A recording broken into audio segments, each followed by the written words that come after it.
Anda boleh takut. Tapi jangan pernah lupa siapa Tuhanmu. Jangan pernah lupa seberapa besar Tuhanmu. Seberapa sakti, seberapa hebat dan dahsyatnya Tuhanmu. Daud, kenapa kok dia bisa menghadapi intimidasi itu dengan sangat lancar? Karena Daud menghadapi intimidasi Goliat dengan cara dia mengingat perbuatan Tuhan yang telah menyelamatkan dia dari cakar singa dan beruang.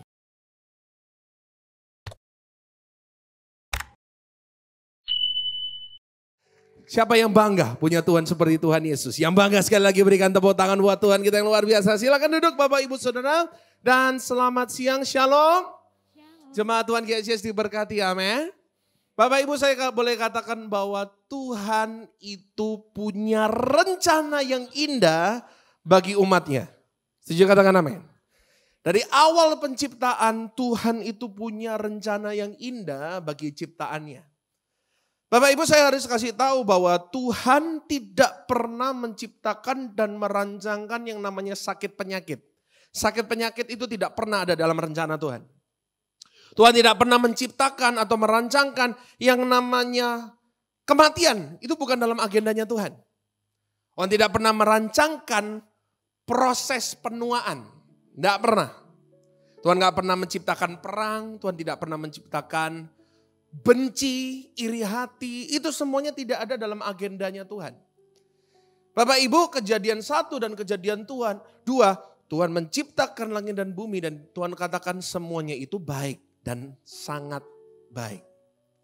Kalau Bapak Ibu Saudara penasaran apa itu the perfect world, apa itu dunia yang sempurna, bacalah kejadian 1 dan kejadian 2. Tuhan menciptakan dunia dengan sempurna dan itulah the perfect world. Tapi Bapak Ibu Saudara sejak kejadian 3 kita melihat sejak kejadian 3 dan sampai hari ini kita melihat sakit penyakit. Kita melihat virus, kita melihat banyak kematian terjadi di mana-mana. Banyak perang, deru perang di mana-mana. Banyak orang yang saling membenci, banyak orang yang saling iri hati. Mulainya dari mana? Baca sama-sama di kejadian 3, ayat yang pertama.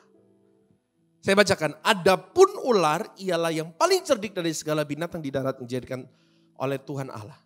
Ular itu maksudnya iblis berkata kepada perempuan itu, tentulah Allah berfirman, semua pohon yang tak dalam taman ini jangan kamu makan buahnya. Dan Bapak Ibu kita mengerti sejak ayat ini dunia kacau. Dari awal Tuhan merancangkan rencana yang indah. Dari awal Tuhan merancangkan ciptaannya masuk dalam kehendak dan rencananya yang indah. Semua buyar semua. Semua bubar semuanya, semua kacau semuanya. Sejak kapan? Sejak iblis datang. Dan terjemahan lain dikatakan, and the devil came. Bapak Ibu harus tahu, rancangan Tuhan yang indah bagi setiap kita. Setan itu gak pernah tinggal diam. Setan itu gak pernah suka. Rancangan Tuhan yang indah dalam hidup kita, setan itu selalu berusaha untuk mencuri dan membinasakan. Dan kita mengerti, akhirnya singkat cerita, perjanjian lama lewat, Tuhan Yesus datang di perjanjian baru. Kita belajar dari ceritanya Natal, kita belajar dari cerita Paskah, bahwa Tuhan Yesus memulihkan segala sesuatu. Setuju katakan amin? Tuhan Yesus memulihkan dan mengembalikan manusia kembali dalam rencana Allah. Mengembalikan manusia kembali kepada jalan yang benar. Itu yang Yesus lakukan di atas kayu salib. Tapi ingat sekali lagi, setan tidak pernah suka. Meskipun iya, kita adalah orang-orang yang sudah ditebus, katakan amin. Kita adalah orang-orang yang sudah dibeli dengan darah yang mahal. Kita adalah anak-anak Tuhan. Dan Tuhan Bapa yang baik merancangkan segala yang baik untuk masa depan kita. Tapi ingat, ada satu orang yang tidak pernah suka dengan rencana Tuhan yang indah dalam hidup kita. Siapa namanya? Iblis. Bahkan Yohanes 10:10 mengatakan apa? Klik. Pencuri datang hanya untuk mencuri dan membunuh dan binasakan. Aku datang supaya mereka mempunyai hidup dan mempunyainya dalam segala kelimpahan. Tuhan memberikan kita hidup dalam kelimpahan. Jangan salah ya, kelimpahan bukan berarti duit banyak. Ya, jangan sedangkal itu, oh hidup dalam kelimpahan berarti, oh dalam rekeningku punya 271 triliun. Bukan. Berkelimpahan Itu dalam segala aspek. Tuhan memberikan kita kelimpahan dalam segala aspek. Kelimpahan dalam kebenaran. Kelimpahan dalam sukacita. Kelimpahan dalam damai sejahtera. Berkelimpahan sampai kita bisa menjadi dampak bagi orang lain. Sampai kita bisa menjadi berkat bagi orang lain. Itu hidup yang berkelimpahan. Bukan hanya berbicara soal duit. Itu terlalu dangkal. Tapi ingat ya. Tuhan memberikan kita hidup dalam segala kelimpahan hidup ini. Tapi sekali lagi. Ayat 10 mengatakan apa? Iblis, pencuri. Datang untuk mencuri dan membunuh dan saya kasih tahu ya, iblis tidak bisa langsung membinasakan kita, nggak bisa. Dia akan mulai dengan angka yang awal dulu. Dia ngapain? Mencuri. Kalau kita responnya salah, dia akan next step. Mencuri, membunuh dan membinasakan. Sebab itu Bapak Ibu Saudara, saya boleh katakan, the devil has a plan. The devil has a plot. Iblis itu punya rencana. Dia punya strategi untuk menghancurkan hidup kita. Dia nggak terima kalau dia melihat hidup kita berkelimpahan. Nggak terima. Dia punya strategi, dia punya formasi untuk membuat kita keluar dari rencana Allah. Untuk mencuri apa yang Tuhan sudah sediakan dalam hidup kita, dia punya rencana. Sebab itu Bapak Ibu Saudara, kita hari ini akan belajar firman Tuhan. What's the devil's trap? Kita akan belajar di firman Tuhan dan saya berdoa. Saya katakan ini part 1 ya. Karena iblis itu punya banyak strategi untuk mencuri hidup kita. Untuk menjatuhkan hidup kita. Tapi saya berdoa dari hikmat firman Tuhan yang saya bawakan. Hari ini kita terhindar dari perangkap setan. Supaya hidup kita, apa yang Tuhan sediakan tidak dicuri. Kita tidak dibunuh dan kita tidak binasakan. Tapi kita hidup dalam segala kelimpahan Tuhan. Yang mau berikan tepuk tangan buat Tuhan kita. Part 1, kita akan belajar firman Tuhan. Bapak Ibu harus mengerti bahwa Israel itu punya banyak musuh. Ya. Dan setiap musuh itu punya ciri khas yang berbeda-beda. Contoh, orang-orang Amalek. Orang-orang Amalek adalah musuhnya orang Israel. Ciri khasnya orang Amalek adalah mereka menyerang barisan belakang. Oh, depannya mereka biarin. Tentara yang di depan siapa? Orang-orang yang kuat, gagah perkasa di depan, dibiarin. Tapi nyerangnya belakang. Siapa yang barisan belakang? Keluarga, anak, istri diserang. Banyak orang sukses, banyak orang hebat, tapi rumah tangganya kacau. Hati-hati dengan serangan orang Amalek. Anda boleh hebat, Anda boleh sukses, tapi perhatikan keluargamu. Keluarga itu sangat penting. Setuju katakan amin? Orang Israel juga punya musuh, yaitu orang-orang Midian. Orang Midian juga punya ciri khas yang berbeda. Orang Midian itu ketika orang melihat orang Israel punya tuayan yang sudah banyak, siap untuk menuai, yang dilakukan oleh Midian adalah dibakar sama orang-orang Midian. Kejam. Tapi ada satu yang kita akan bahas hari ini, musuhnya orang Israel, yaitu orang-orang Filistin. Mereka punya satu cara satu cara ciri khas untuk mereka menyerang orang Israel. Dan saya boleh katakan sampai Israel kalah sebelum perang. Belum perang nih, sudah kalah duluan. Dengan cara apa? Ciri khasnya orang Filistin adalah intimidasi.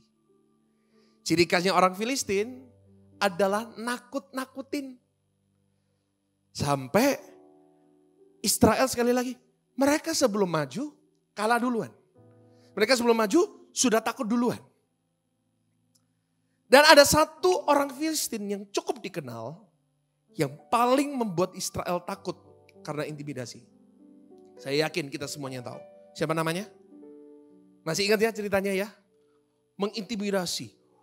Nantang orang Israel. Nakut-nakutin orang Israel. Dan apa reaksinya? Baca dulu sama-sama 1 Samuel 17 ayat 23 sampai 24. Sedang ia berbicara dengan mereka, tampillah maju pendekar itu, namanya Goliat orang Filistin dari Gad, dari barisan orang Filistin. Ia mengucapkan kata-kata yang tadi juga, maksudnya kata-kata yang menyeramkan, kata-kata yang menantang, kata-kata yang merendahkan, dan Daud mendengarnya. Ketika semua orang Israel melihat orang itu, apa reaksinya? Larilah mereka daripadanya dengan sangat apa? Ini belum perang loh. Belum mulai perangnya loh. Baru diapain? Goliat baru mengucapkan kata-kata yang menyeramkan, yang menakutkan. apa yang menjadi reaksinya orang Israel? Mereka lari dan ketakutan. Goliat mengintimidasi Israel sehingga Israel kalah sebelum perang. Dan Bapak Ibu, saya boleh katakan bahwa Goliat adalah simbol dari iblis dalam hidup kita. Dan yang iblis lakukan adalah dia mengintimidasi hidup kita. Ini iblis lakukan. Dan saya katakan ya, kalau kita mempercayai dan kita merespon dengan cara yang salah, sama seperti orang Israel, kita belum maju sudah kalah duluan. Kita belum melakukan apapun, kita sudah mati kutu duluan. Karena intimidasi, kita ketakutan. Dan ketakutan itu membuat kita tidak bisa melakukan apa yang Tuhan tentukan untuk kita lakukan. Ketakutan itu yang membuat kita tidak bisa meraih apa yang Tuhan sudah janjikan. Karena sebuah kata, intimidasi. Pak, contohnya intimidasi itu gimana? Contoh, pernah gak ada suara dalam hatimu yang mengatakan, sudah jangan mencoba, jangan coba deh. Kamu tidak akan pernah bisa. Terus terang, siapa di sini yang pernah ada suara itu dalam hatinya, dalam pikirannya? Ada? Oh, puji Tuhan, ternyata saya tidak sendirian. Contoh, sudah gak usah melangkah. Kamu masih banyak dosanya, kamu masih banyak salahnya. Tuhan gak mungkin menolong kamu, Tuhan gak mungkin di pihakmu. Sudah stop melangkah. Pernah ada kata-kata seperti itu? Pernah ya? Orang tuamu aja gak percaya sama kamu. Orang tuamu aja membuang kamu. Percuma kamu berusaha, kamu tidak akan sukses. Pernah ada? Orang lain aja gagal. Yang lebih pintar dari kamu, yang berpendidikan lebih tinggi daripada kamu, mereka aja gagal, mereka aja gak bisa. Mereka yang akhirnya mereka berujung bangkrut. Apalagi kamu yang tidak berpendidikan. Sudah gak usah berusaha, kamu tidak akan mungkin sukses. Pernah dengar seperti itu? Suara intimidasi itu membuat kita lupa. Seharusnya kita ngomong kepada suara itu. Hei, mungkin orang lain lebih pintar daripada aku. Pendidikannya lebih tinggi daripada aku. Tapi ingat, Tuhan yang ada di dalam hidupku lebih besar daripada apapun di dalam dunia ini. Seharusnya kan gitu. Tepuk tangan bagi Tuhan kita. Seharusnya kan gitu. Tapi seringkali kita lebih memilih untuk mempercayai suara itu.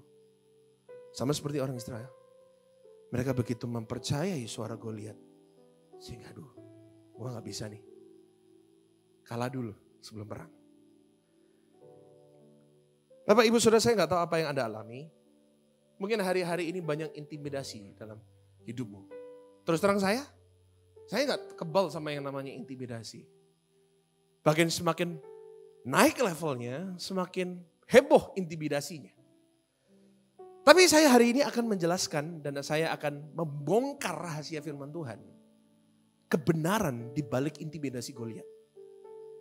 Goliat bisanya intimidasi kan? Saya akan bongkarkan kepada Bapak Ibu Saudara sebuah pengertian baru. Mohon Bapak Ibu Saudara perhatikan. Kebenaran di balik sebuah intimidasi. Kebenaran di balik yang ditakuti sama orang Israel. Dan kebenaran di balik apa yang kita takuti. Siap belajar firman Tuhan? Bapak Ibu, kita baca dulu Kita baca dulu ya ayatnya ya. Kita akan lihat ayat per ayat. Dan kita lihat, siapa sih Goliat ini? Kita baca satu-satu, satu pasal. Mulai dari 1 Samuel 17, mulai dari ayat 40. Saya hari ini spesial membawakan Alkitab dua bahasa untuk Anda. Supaya saya bisa menjelaskan lebih baik lagi. Ayo, mulai dari 40 ya, saya bacakan. Lalu Daud mengambil tongkatnya di tangannya, dipilihnya dari dasar sungai 5 batu licin dan ditaruhnya dalam kantong gembala yang dibawanya, yakni tempat batu-batu, sedang umbannya dipegang di tangannya. Demikianlah ia mendekati orang Filistin itu. Perhatikan di ayat 40 ini. Kembali ke ayat 40. Daud mengambil tongkatnya, dalam bahasa Inggris, and he took his staff in his hands. Jadi ada berapa tongkat di sini? Berapa tongkatnya? Halo? 1 ya. Kalau lebih dari 1, tongkat-tongkatnya. Betul ya? Lanjut, 41. Orang Filistin itu kian dekat menghampiri Daud. Dan di depannya orang yang membawa perisainya. Stop. Saat saya membaca ayat ini, muncullah kecurigaan dalam hati saya. Gimana? Kalau Goliat ini benar-benar hebat. Kalau Goliat ini benar-benar menyeramkan. Kembali ke ayat. Ngapain perlu seseorang yang berjalan di depannya, yang perlu membawakan perisainya? Anda pernah lihat seorang pahlawan perisainya dibawakan sama orang lain? Nggak pernah. Dalam terjemahan bahasa Inggris, ada orang berjalan di depannya untuk menuntun dia. Kalau dia benar-benar jagoan, buat apa dituntun sama orang lain? Cukup mencurigakan? Cukup ya? Lanjut, ayat 42. Ketika orang Filistin itu menunjukkan pandangannya ke arah Daud serta melihat dia, dihinanya Daud itu karena ia masih muda, kemerah-merahan dan elok parasnya. Orang Filistin itu berkata kepada Daud, anjingkah aku ini? Maka engkau mendatangi aku dengan tongkat. Lalu demi para allahnya orang Filistin itu mengutuki Daud. Tolong bahasa Inggrisnya. Saat saya baca bahasa Inggrisnya, ada sesuatu yang mencurigakan di sini. Saya bacakan ya.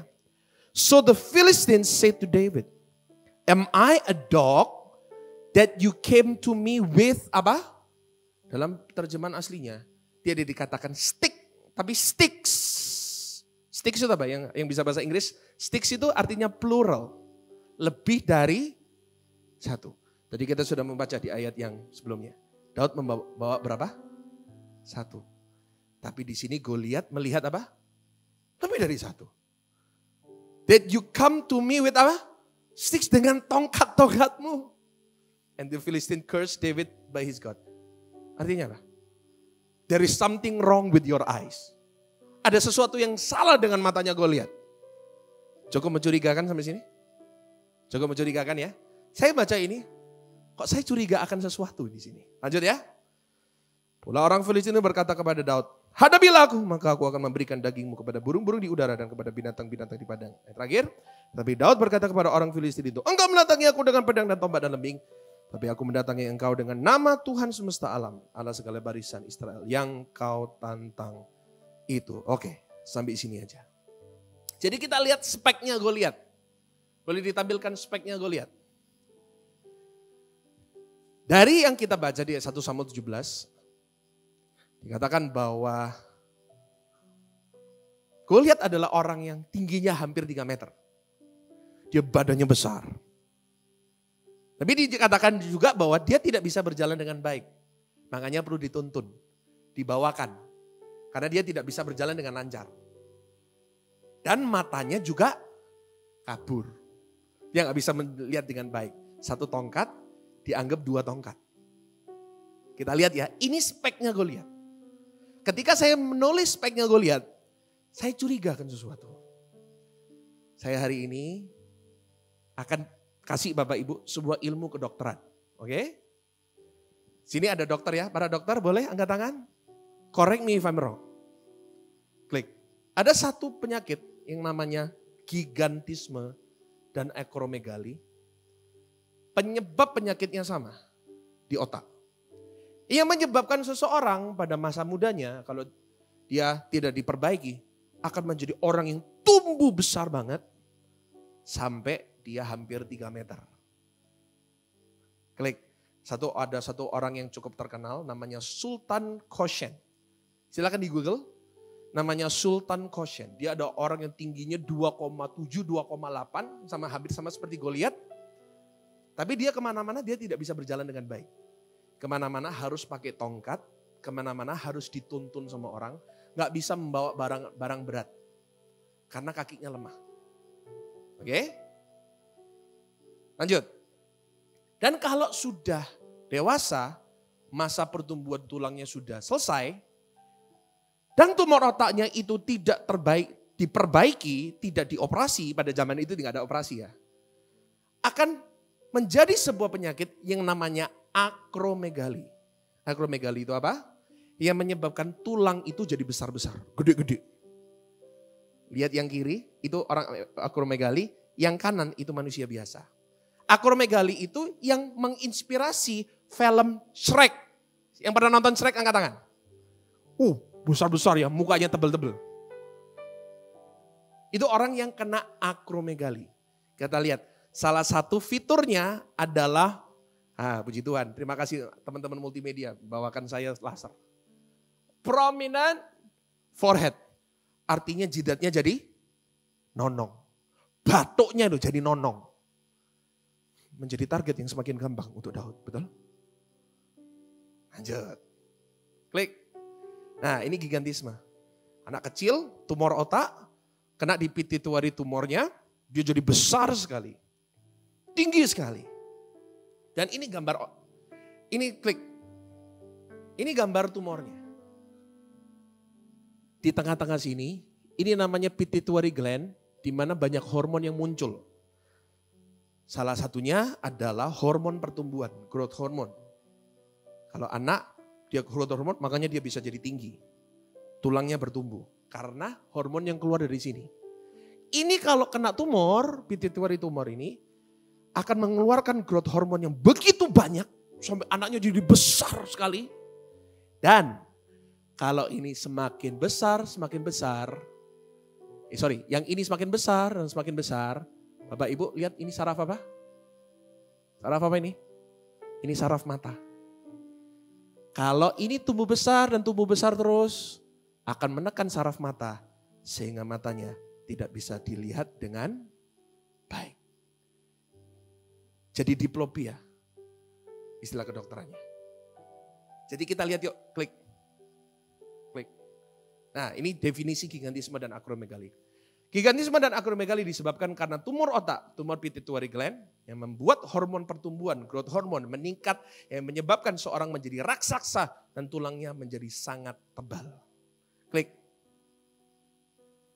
Nah kita lihat ciri khasnya orang-orang yang kena gigantisme dan akromegali. Ciri khasnya apa? Pertama, sangat tinggi dan badan besar serta dahi nonong. Centang gak Goliat? Centang, badan besar, dahinya nonong. Makanya begitu das, selesai dahinya. Lanjut. Orang yang gigantisme, jalannya susah. Harus pakai tongkat dan harus dituntun. Centang gak? Centang. Ketiga, orang yang gigantisme akromegali, matanya kabur dan bermasalah. Double vision. Centang gak Goliat? Centang juga. Jadi apa yang saya simpulkan? Klik. Sangat besar kemungkinan Goliat adalah seorang penderita tumor otak. Yang menyebabkan dia mengalami sakit yang bernama gigantisme dan akromegali. Jadi Bapak Ibu saya simpulkan. Siapa Goliat ini? Siapa Goliat? Jangankan dia jago perang. Jangankan jago bunuh orang, saya catat. Lihat benda aja kabur. Lihat benda satu jadi dua. Jangankan jago perang, jangankan jago nendang orang. Jangankan jago bunuh orang. Lihat orang aja susah kok membunuh orang. Jangankan bisa nendang orang. Jalan aja susah. Jalan aja perlu dituntun sama orang. Jalan aja perlu dibawain barang saya. Gitu jagoan. Jangankan jagoan, Pak Bu, ini orang kena tumor. Kena apa sah? Ternyata selama ini yang ditakutin sama orang Israel adalah penderita tumor. Adalah penderita sakit.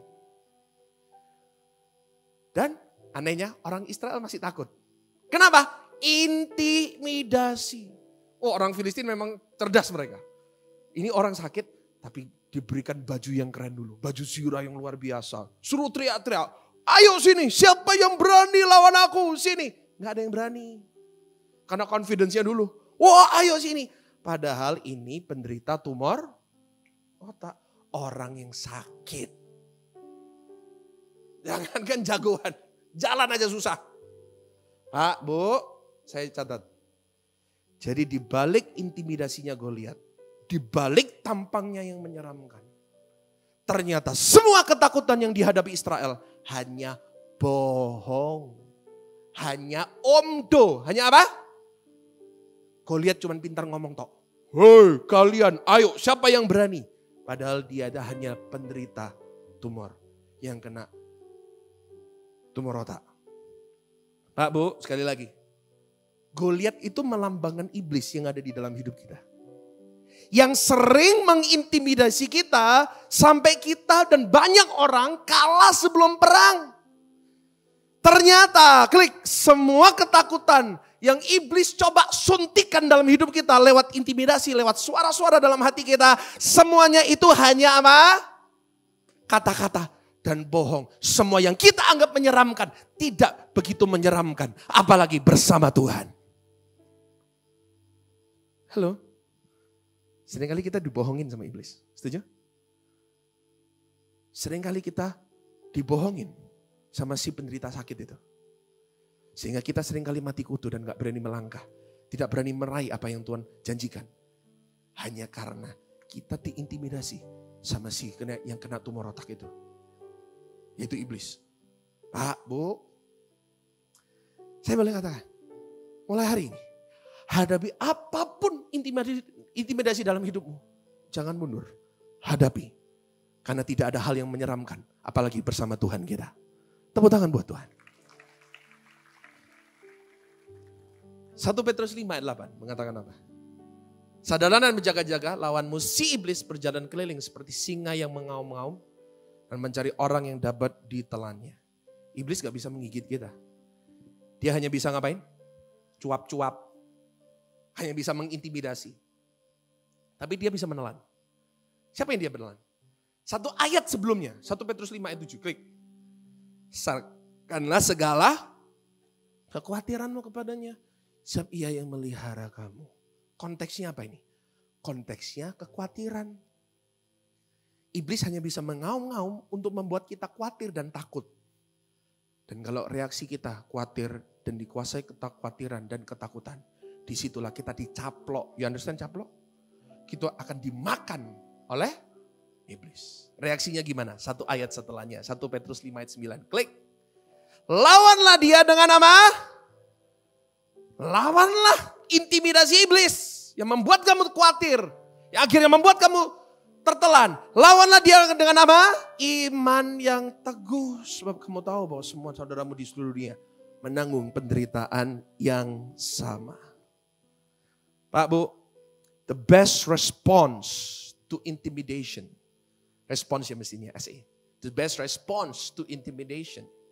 Respon yang terbaik terhadap intimidasi adalah iman kita. Pak, Bu, siapa di sini gak pernah takut sih? Saya, pendeta, tidak kebal sama yang namanya ketakutan. Saya boleh katakan kepada Anda bahwa seringkali saya merasakan itu. Saya tahu apa yang Anda rasakan. Tapi saya boleh katakan, jangan pernah ketakutanmu melebihi imanmu. Jangan sampai ketakutan itu menguasai pikiran dan hatimu.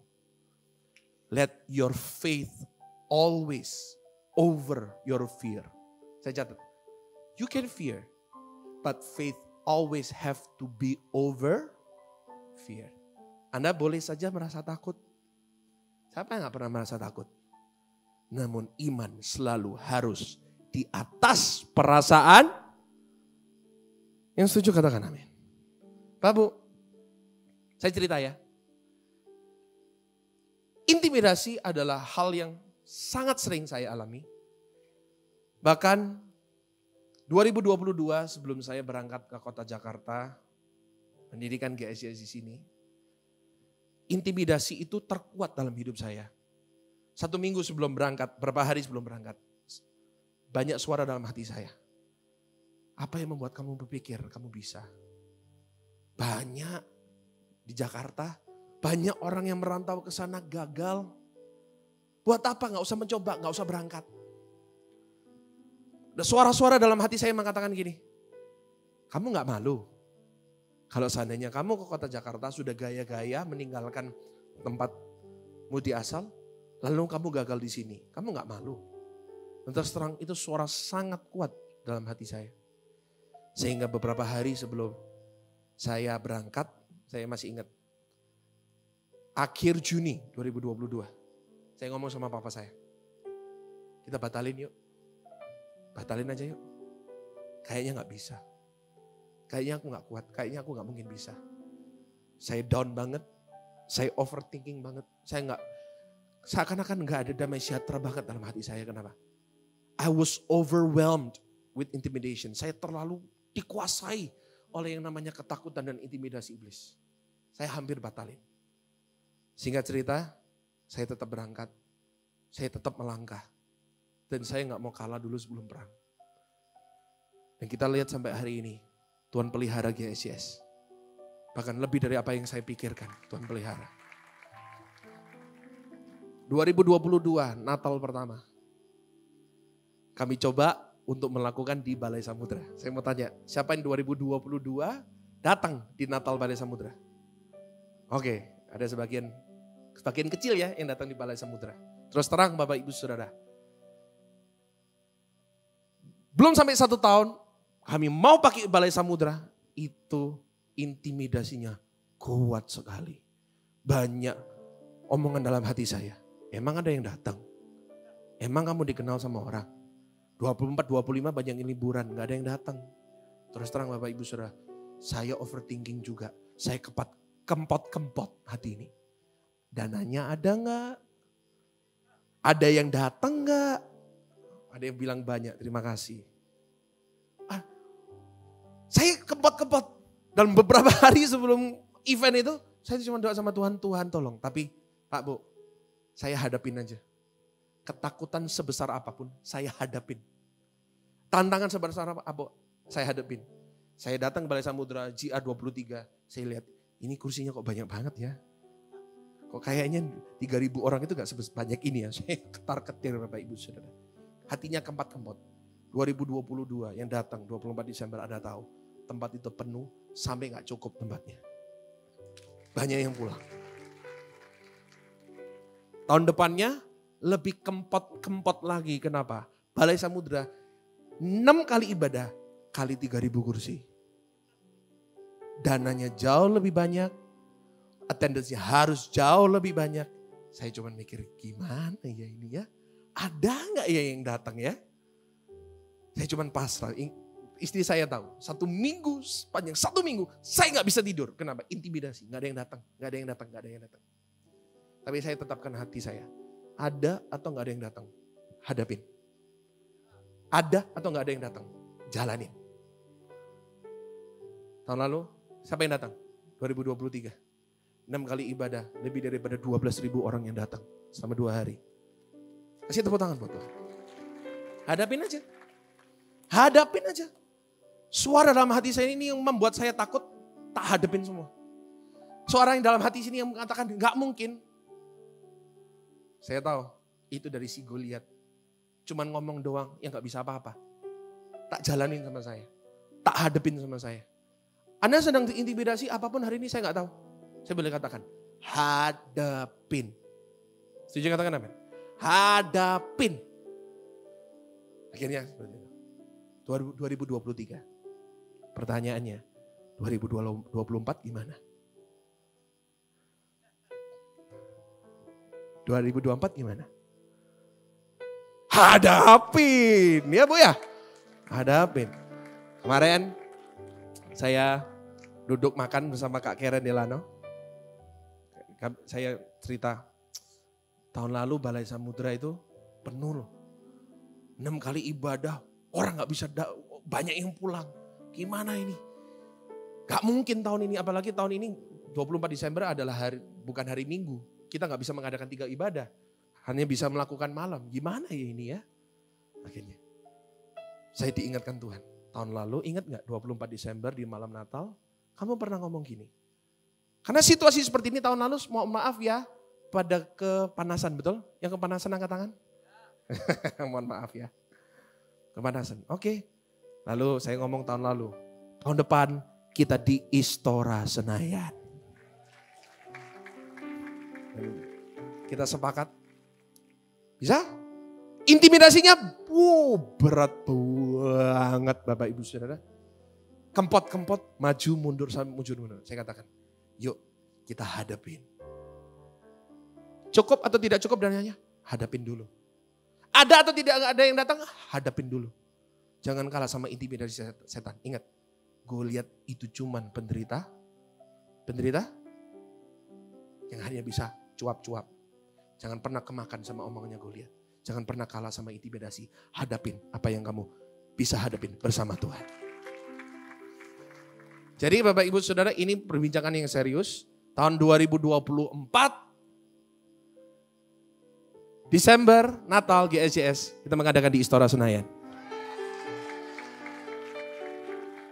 Ini tidak kita lakukan untuk, wah GSJS enggak. Tuhan tahu hati saya, sama sekali enggak. Kita lakukan ini semuanya untuk hormat kemuliaan nama Tuhan. Biar kalian dapat pujian Tuhan. Amin. Tepuk tangan buat Tuhan kita. Ini serius loh, ini serius. Agustus nanti minggu ketiga kita harus DP 600 juta. Doakan. Kalau Tuhan berkehendaki segala sesuatu kecil buat Tuhan, hadapin aja. Amin. Segala kemuliaan kembali untuk Tuhan. Saya akan tutup. Bagaimana kita menghadapi intimidasi dalam hidup kita? Yang pertama, jangan pernah lupa siapa dirimu di dalam Kristus. Never forget who you are in Christ. Banyak orang lupa siapa dirinya dalam Kristus. Saya catat, Israel lupa bahwa mereka adalah umat pilihan. Mereka lupa ini. Dan mereka lupa mengenai kemampuan yang Tuhan berikan kepada mereka. Mereka lupa. Gini ya. Banyak orang mengatakan gini. Daud itu bisa mengalahkan Goliat karena batunya atau swingannya itu diurapi dan disertai Tuhan. Ya, saya satu sisi ya saya setuju itu Tuhan. Itu penyertaan Tuhan. Tapi Bapak Ibu harus tahu, di Israel bukan cuma Daud yang bisa melakukan apa yang dia lakukan. Buka sama-sama di Hakim-Hakim 20:16. Saya bacakan. Dari segala laskar ini ada 700 orang pilihannya kidal. Setiap orang dari mereka dapat mengumbang dengan tidak pernah meleset sampai sehelai pun. Di tentara orang Israel banyak yang bisa melakukan apa yang Daud lakukan. Contoh, yang duduk di atas sana, ujung sana, shalom. Di ujung, shalom. Misalnya saya tentara orang Israel. Saya mengumbar dari sini, set. Satu helai, saya tidak miss. Itu kemampuan orang Israel. Cuman Daud yang bisa? Enggak, bukan cuman Daud. Ratusan yang bisa. Banyak yang bisa mengalahkan Goliat dengan cara yang sama. Tapi kenapa mereka tidak melakukan? Mereka kalah dulu sebelum perang. Mereka lupa tentang kemampuan yang Tuhan berikan kepada mereka. Ya, saya ingatkan kepada Anda. Jangan pernah lupa siapa dirimu di dalam Kristus. Memang tanpa Kristus kita bukan siapa-siapa. Tanpa Tuhan memang kita bukan siapa-siapa. Saya akui tanpa Tuhan Yesus, Andrew Gunawan bukan siapa-siapa. Saya adalah seorang sampah tanpa Tuhan Yesus. Tapi ingat, di dalam Kristus, klik. In Christ, I am a child of God. In Christ, I am God's chosen people. In Christ, I am anointed by God. In Christ, I am given wisdom. In Christ, I am given the Spirit of God. Dalam bahasa Indonesianya, yuk kita baca satu-satu, kita deklarasi satu-satu. 1, 2, 3, dalam Kristus, 1, 2, 3. Saya adalah, kedua, saya adalah umat pilihan Tuhan. Ketiga, saya diurapi Tuhan. Lanjut, saya berikan hikmat dan kebijaksanaan. Lanjut, saya diberikan roh Tuhan. Dan roh yang ada di dalam diri kita jauh lebih besar daripada roh yang ada di dalam dunia ini. Yang percaya berikan tepuk tangan buat Tuhan kita. Jangan pernah lupa tentang siapa dirimu di dalam Kristus.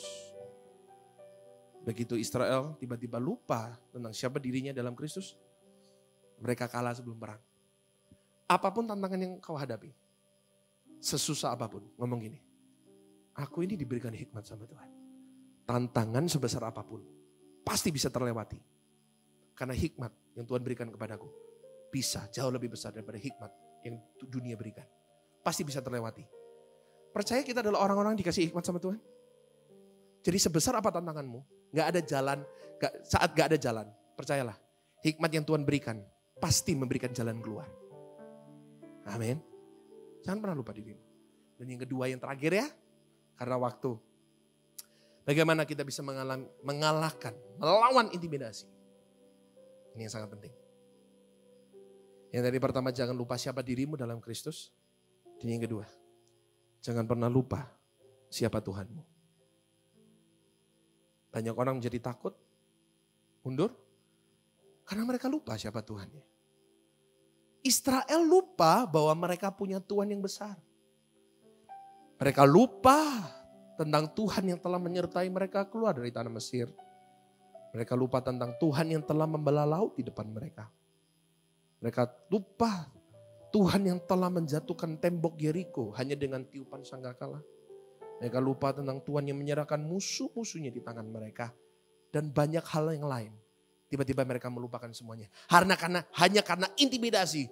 Wah ayo sini, Goliat mengatakan. Wah ayo sini, tantang. Lupa semuanya, hilang semuanya. Saya ingatkan Bapak Ibu, Anda boleh takut. Tapi jangan pernah lupa siapa Tuhanmu. Jangan pernah lupa seberapa besar Tuhanmu. Seberapa sakti, seberapa hebat dan dahsyatnya Tuhanmu. Daud, kenapa kok dia bisa menghadapi intimidasi itu dengan sangat lancar? Karena Daud menghadapi intimidasi Goliat dengan cara dia mengingat perbuatan Tuhan. Yang telah menyelamatkan dia dari cakar dan singa beruang. Kita buka dulu sama-sama ayat 17. Isai berkata ayat yang 37. Pula kata Daud, Tuhan yang telah melepaskan aku dari cakar singa dan dari cakar beruang. Dia juga yang akan melepaskan aku dari tangan orang Filistin itu. Kata Saul kepada Daud, pergilah, Tuhan menyertai engkau. Pak Bu, di sini semuanya siapa yang pernah ditolong sama Tuhan? Pernah ditolong sama Tuhan?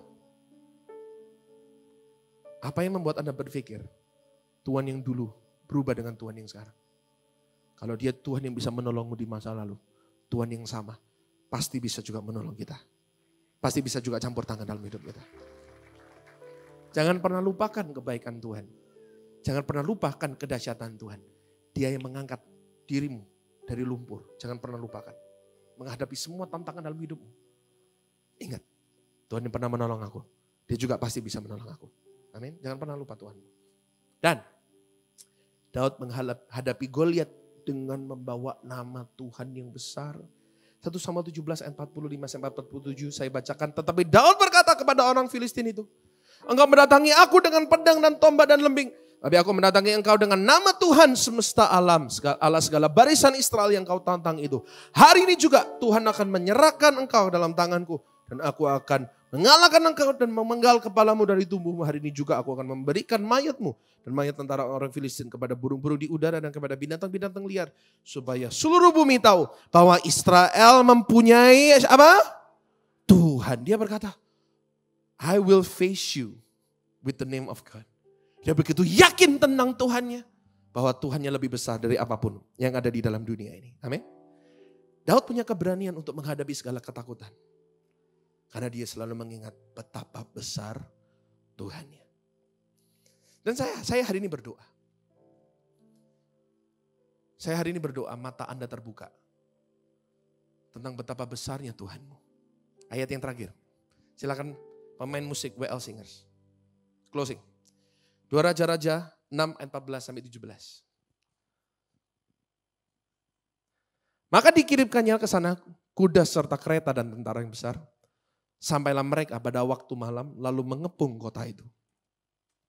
Ketika pelayan abdi Allah bangun pagi-pagi dan pergi keluar. Maka tampaklah suatu tentara dengan kuda dan kereta ada di sekeliling kota itu. Lalu berkatalah bujang itu kepadanya, celaka Tuanku, apa yang akan kita perbuat? Mereka dikepung sama musuh yang sangat banyak pada saat itu. Dan panik, ya seperti sebagian besar dari kita ya. Menghadapi musuh tiba-tiba kita panik, betul? Tapi dengan santainya Elisa menjawab apa? Jawabnya, sudah, jangan takut. Sebab lebih banyak yang menyertai kita daripada yang menyertai mereka. Baik. Dan ini doa saya untuk jemaat GCS. Lalu berdoalah Elisa. Ya Tuhan, bukalah kiranya matanya supaya ia melihat. Ini berdoa, ini doa saya untuk Anda. Kiranya hari ini Tuhan membuka matamu. Sehingga kau bisa melihat. Kembali ke ayat. Maka Tuhan membuka mata bujang itu. Sehingga ia melihat apa? Tampaklah gunung itu penuh dengan kuda Dan kereta berapi sekeliling apa? Bujangnya melihat, gokil banget ini Tuhanku. Gokil banget nih Elisa, kenapa? Ternyata sehebat-hebatnya dan sebesar-besarnya lawannya, sebanyak-banyaknya Tuhannya. Matanya tercelik. Yang di pihak kita lebih besar, lebih hebat, lebih dahsyat, lebih luar biasa. Ini yang saya doakan. Mata Anda bisa melihat, klik. Bukalah matamu untuk melihat. Bahwa ternyata di pihakmu itu jauh lebih besar. Ada amin. Yang di dalammu itu jauh lebih hebat. Yang besertamu jauh lebih banyak. Setuju katakan amin. Jangan pernah lupa. Saya berdoa hari ini. Saya hanya berdoa. Mungkin hari ini matamu tertutup terhadap semua yang di sekelilingmu. Saya cuma berdoa. Matamu tercelik. Tentang betapa besarnya Tuhanmu. Amin. Jangan pernah takut. Lewati setiap intimidasi. Jangan pernah lupa. Kita punya Tuhan yang besar. Tepuk tangan buat Tuhan kita.